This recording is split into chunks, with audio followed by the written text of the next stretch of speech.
Les Iraniens ont manifesté sur la place des Nations aujourd'hui, réunis sous la bannière royaliste. Plus d'1 millier de personnes, selon les organisateurs, ont exprimé leur soutien au fils du dernier Shah d'Iran, renversé il y a 40 ans. Delphine Mistelli.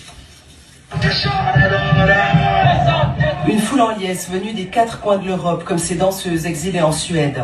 Après l'affaiblissement du Hamas et du Hezbollah au Proche-Orient, mais aussi la chute de Bachar al-Assad en Syrie, ils sont persuadés que le régime des Mollahs touche à sa fin. Tous ces bras armés du régime islamique d'Iran, ils ont été une après l'autre coupés.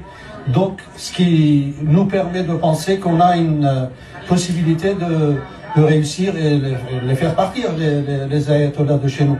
Une ferveur commune pour le prince Pahlavi, fils du dernier Shah d'Iran, qu'ils reconnaissent comme leur unique espoir. Et nous avons un espoir plus que jamais qu'il revienne en Iran, parce que les gens iraniens en Iran, ils souffrent beaucoup.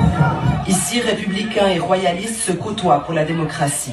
Le but final, c'est vraiment que tous les Iraniens s'unissent pour cette démocratie, quoi que soit sur leur idée pour le régime à venir.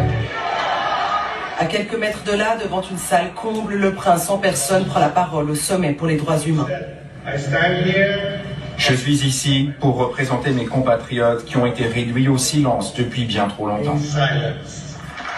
Un discours nourri d'applaudissements et une émotion tangible pour celui qui se voit surtout comme un leader de transition cherchant à rétablir les libertés fondamentales dans son pays. Je ne suis pas là pour faire campagne, pour devenir le leader du futur, mais mon rôle actuel, c'est d'aider à arriver à une transition démocratique et remplacer ce régime de dictature religieuse, un régime de démocratie laïque qui est une nécessité absolue.